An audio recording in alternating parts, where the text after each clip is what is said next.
የወፍ ጎጆ ከ5 ዓመት በኋላ ሁሉም ነገር ተለውጧል። የነስሪን ሞት 3 እህትማማቾች በታትኗቸዋል። ሱመርና ቱርካን ለዓይነ ሥጋ ከተለያዩ 5 ዓመት ሞልቷቸዋል። ሱመር ከቱርክ ወጥቶ ከልጁ ኪራዝ ጋር የብስቁልና ኑሮ መኖሩን ቀጥሏል። አባዬ በጣም እርቦኛል ትላለች ኪራዝ። እሺ የኔ ውድ ሂጂና እጅሽን ታጠቢ፣ አቀርብልሻለሁ። እሺ አባዬ። በዚህ ጊዜ ሱመር ስልክ ይጠራል። ሄሎ ማዬ፣ ልደውልልሽ ነበር።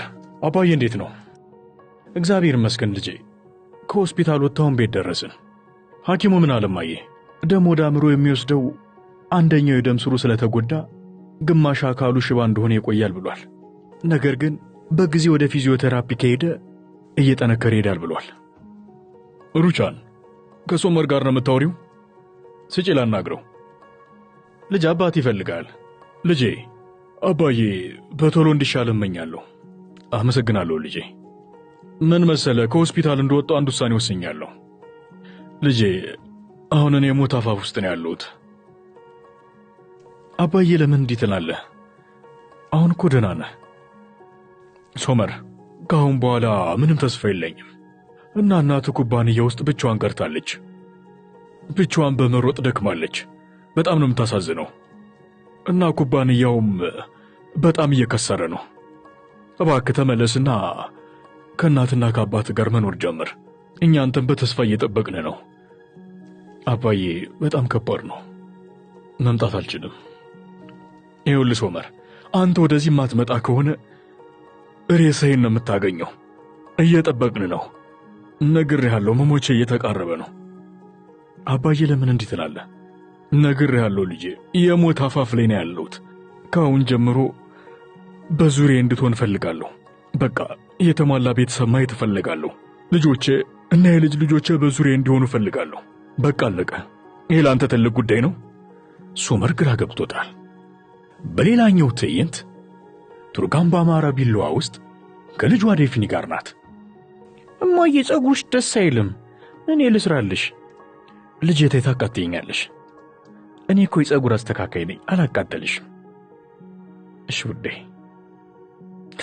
ቀስ በይ። በቃሽ። ይህኔ ውድ በጣም ጥሩ ነው። በቃ አመሰግናለሁ። በዚህ ጊዜ አይላ ቁርስ ይዛ ትመጣለች። ዴፊኒ የኔ ውድ ነይ ቁርስሽን በይና ወደ ትምህርት ቤት ሂጂ። አይ ካርታም ወደዚህ እየመጣ ነው፣ ከሱ ጋር ነው የምበላው እና ከሱ ጋር ጨዋታ እጫወታለሁ። አይ ዛሬ አይደለም፣ ዛሬ ከእህትሽ አይላ ጋር ቤት ትቀመጫለሽ። እሺ? አይ ካርታ እመጣለሁ፣ ወደ መዝናኛ ቦታ ወስድሻለሁ ብሎኛል። ይኸውልሽ የኔ ልጅ፣ እሱ ሌላ ትልቅ ጉዳይ አለበት። እሺ? ሌላ ቀን ወስድሻል። እሺ? እና ይኸውልሽ እኔና እሱ ወደ አያትሽ ቤት ሄደን ስብሰባ ልናደርግ ነው። አያቴ ጋር? አዎ አያትሽ ጋር ስብሰባ ልናደርግ ነው። እሺ በቃ። ቱርካንና ካርታል የነሰድቅ ቤት ተገኝተዋል። አያቴ ብሎ ይጀምራል ካርታል። በመጀመሪያ ዕድለኛ ሰው እንደሆንኩ መናገር እፈልጋለሁ። እናንተን ከመሰለ ቤተሰብ ጋር አካል በመሆኔ በጣም ደስታ ይሰማኛል። በደግነታችሁና በእንግዳ ተቀባይነታችሁ ሁልጊዜ እኮራለሁ። ቅንነታችሁን ሁሉ ያደንቃለሁ። እናመሰግናለን ይላል ሰዲቅ። የልጅ አሰሪ በመሆንህ እኔም ሁሉ ያደንቃለሁ። ማስተር ካርታል፣ አንተ ሐቀኛና ቅን ሰው ነህ። ያው እኔና ቱርካን በጣም ጥሩ ጓደኛሞች ነን። አውቃለሁ ልጄ። ልጅ አስቸጋሪውን ጊዜ ያለፈችው በአንተ ነው። ይሄን አውቃለሁ። ለዚህም አመሰግናለሁ።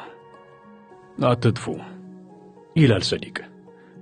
ያው አንዳችን ያንዳችንን ቁስል ፈውሰናል ቢባል የበለጠ ጥሩ ይሆናል ይላል ካርታል። ወደ ሕይወት የመለሰችኝ ቱርካን ናት። በሕይወት ደስተኛ እንደሆን ያደረገችኝ እሷ ናት።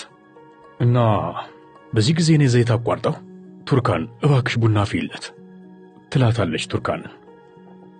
እሺ። ቱርካን ከመቀመጫዋ ስትነሳ ነዘይት የምን ቡና ነው? ሻይ እየጠጣን እኮ ነው። ይበቃል። በዚህ ጊዜ ሁሉም ይደነግጣሉ። ካርታል ይናደዳል። ይቅርታ የመጣሁበት ዋነኛ ምክንያት ቱርካንን ማግባት ፈልጋለሁ። የእናንተን ቤተሰብ መሆን ፈልጋለሁ። በዚህ ጊዜ ሰዲቅ በድንጋጤ ክው ይላል። አንቺ ለምን እስካሁን ይህን ነገር አልነገርሽኝም? ይላል ሰዲቅ። በእኔ በኩል ፍቃድ የለኝም ይላል ሰዲቅ። በዚህ ጊዜ ቱርካንና ካርታል ይደነግጣሉ። አባዬ! ካርታል ቤቱን ጥሎ ይወጣል። ካርታል! ቱርካን ተከትለው ትወጣለች። እባክህ አትናደድበት፣ በቃ እኔ አናግረዋለሁ። እሱ እኮ ጉዳዩ አዲስ ስለሆነበት ነው። ቆይ ስታስበው ካርታል ቱርካንን ያቋርጣታል። ቱርካን በቃ ምንም ንግግር አያስፈልግም፣ በኋላ እናወራለን። እባክህ ካርታል ቱርካንን ትቷት ይሄዳል። የሰዲቅ ንግግር ያናደዳት ነዘይት ከሰዲቅ ጋር ጭቅጭቅ ይዛለች። ቆይ ለምንድን ነው አንተ እንቢ ያልከው? ምን ነካው ወንድሜ? ትላለች ነዘይት። በቃ ይኸውልሽ፣ አይሆንም አልኩ አይሆንም። አሳፋሪ ነው፣ በጣም ያሳፍራል ትላለች ነዘይት። ምኑ ነው የሚያሳፍረው? ሰውየው መጥቶ ልጄን ጠየቀ፣ እኔም አልፈቀድኩም። ምኑ ነው አሳፋሪ ነገር? በዚህ ጊዜ ቱርካን ወደ ቤት ትገባለች። ለምንድን ነው አባዬ እንደዚህ ያልከው? አልገባኝም። ካርታል ሊጠይቀኝ እንደሚመጣ ታውቅ ነበር እና ደውሎም ነግሮ ነበር። ለምንድን ነው እንደዚህ ያልከው? ወንድሜ እንደዚህ አይባልም እኮ እናስብበት ነው የሚባለው ይላል ፋቲ። ፋቲ አልቃ አትግባ። አባዬ እኔና እሱ ይህን ነገር ወስነን ጨርሰናል። ያንተን ፍቃድ ስለፈለግን ብቻ ነው። ኧረ ተው ጨርሳችኋል? ስለዚህ አንቺም እንደ ዳሪያ የኔን ፍቃድ አትፈልጊም ማለት ነው? እባክህ አባዬ ዳሪያን ይዙት አታስገባት። ልጄ እሱ ብዙ ነገር እንዳደረገልሽ አውቃለሁ፣ ግን በዚህ ልትታለይ አይገባም። እሱ ደስተኛ እንደማያደርግሽ እርግጠኛ ነኝ። እንዴት አወክ? ጠንቋይ ነህ እንዴ? ትላለች ነዘይት። ቆይ ለምንድን ነው በሱ ደስተኛ መሆን የማልችለው አባዬ? ምክንያቱም ሶመርን እንደረሳሽው ምንም እምነት የለኝም። ምክንያቱም አእምሮሽና ልብሽ ላይ አሁንም ሶመር አለ። አባዬ ሶመር ሙቷል። ይህንን የሱ ነገር ካበቃ ቆይቷል። አይ ራስሽን እያታለልሽ ነው። በእርግጠኝነት ልብሽ እንደዚህ አይልሽም። በዚህ ጊዜ ቱርካን ታቋርጠዋለች። አባዬ ከሶመር ጋር ከተለያየን 5 ዓመት ሞልቶናል። ከዚህ በኋላ ተመልሶ ከሱ ጋር ምንም ነገር ይፈጠራል ብዬ አልጠብቅም። ለሱ ቅንጣት ያክል ስሜት የለኝም። ከዚህ በኋላ በአእምሮዬም በልቤም ሶመር የሚባል ሰው የለም። ቱርካን እንዲህ ጮኻ እየተናገረች እያለ ግድግዳ ላይ የተሰቀለው የነስሪን ፎቶ በድንገት ቦታውን ለቆ ይንሸራተታል። በዚህ ጊዜ ቤተሰቡ በሙሉ ይደነግጣል። በሌላ በኩል ሶመር ልጁን አስተኝቶ በሐሳብ መንጎድ ጀምሯል። አባቱ ደውሎ ያለውን ነገር እየተብሰለሰለበት ነው። እንደገና ሶመር ከዓመታት በፊት ከቱርካን ጋር ለመጨረሻ ጊዜ የተለያዩበትን ሁኔታ ያስታውሳል። ሶመር ኪራዝን ከሚኒ ነጥቆ ወደ ሌላ ከተማ ሄዶ ለመኖር እንዳሰበ ይነግራታል እና ደፍኒ ሊሰናበታት እንደመጣም ይነግራታል። በዚህ ጊዜ ቱርካን ትናደዳለች። አልፈቅድልህም። ለምን አልፈቅድልህም አልኩ ሶመር። ስወልድ ከኔ ጋር አልነበርክም። ታመሜ ሆስፒታል ያን ያክል ስሰቃይ እንኳን ከጎኔ አልነበርክም። ሌላው ቀርቶ የእናቴ ቀብር ላይ እንኳን አልመጣህም። በብዙ አስቸጋሪ ቀናት ከኔ ጋር አልነበርክም። ቱርካን ነገርኩሽ እኮ ታስሬ ነበር። ይህንን አታውቂም እንዴ? ታስሬ ነበር። ያ ሰበብ ነው። አንድ ጊዜ እንኳን ስልክ ደውለልኝ አታውቅም። መደወል አልቻልኩም። እንደገና አሁን ደግሞ እኔንና ልጅህን ትተህን ወደ ሌላ ከተማ እንደምትሄድ ትነግረኛለህ። አንተ ልጅ ለወራት በህመም ስትሰቃይ የት ነበርክ? ሶመር የት ነበርክ? ያለች ቱርካን ታለቅሳለች። አንተን ድጋሚ ላለማየት ምዬ ነበር።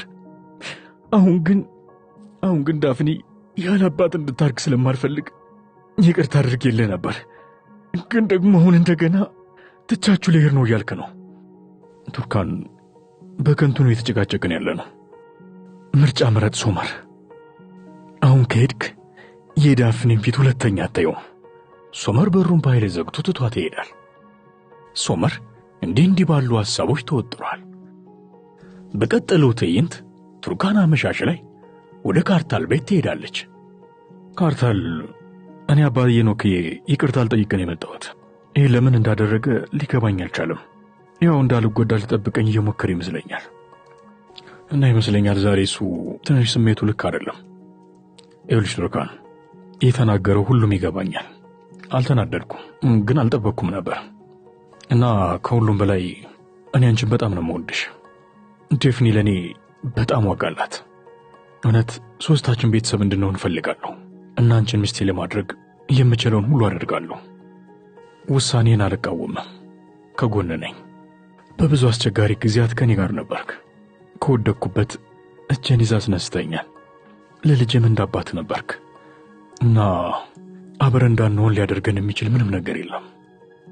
በቃ እኛ ነገ የሰርጉን ቀን እንቁረጥና እንጋባ። ግን ለአባቴ አንነግረውም። ካገባው በኋላ አንድ ቀን ለአባቴ እነግረዋለሁ።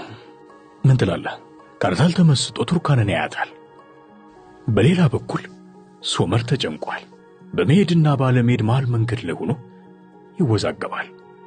ሶመር ትንሽ ከተብሰለሰለ በኋላ ስልክ ደውሎ የበረራ ትኬት ይቆርጣል። በሌላ በኩል ቱርካን በጠዋት ልጇን ትምህርት ቤት ለማድረስ መኪናዋን እያሽከረከረች ነው። በዚህ ጊዜ ድንገት ፊት ለፊቷ ከመጣ መኪና ጋር ትጋጫለች። ደህና ነሽ ልጄ? ደህና ነኝ እማዬ፣ ግን ፈርቻለሁ። ከቱርካን ጋር ሊጋጭ የነበረው ባለ መኪና ሶመር ነበር። ሁለቱም ሲተያዩ ይደነግጣሉ። ቱርካን ይላል ሶመር። ሁለቱም በድንጋጤ ፈዘው ይተያያሉ። ሶመር ከመኪናው ወርዶ ወደ ቱርካን መኪና ይሄዳል። ቱርካን ሶመርን ስታየው ትንቀጠቀጣለች። ሶመር የቱርካንን የመኪና በር ያንኳኳል። ቱርካን በፍርሃት እየተንቀጠቀጠች ሶመርን ታየዋለች። ሶመር በመኪናው መስታወት አሻግሮ ዳፍኒ ልጁን ያያታል። ቱርካን መኪናዋን አስነስታ ሶመርን ትታው ትሄዳለች። ሶመር በቱርካን ድርጊት ልቡ ይሰበራል። ስላዳመጣችሁን እናመሰግናለን። ቀጣይ በሌላ ክፍል እስክንገናኝ ድረስ ቸር ሰንብቱ።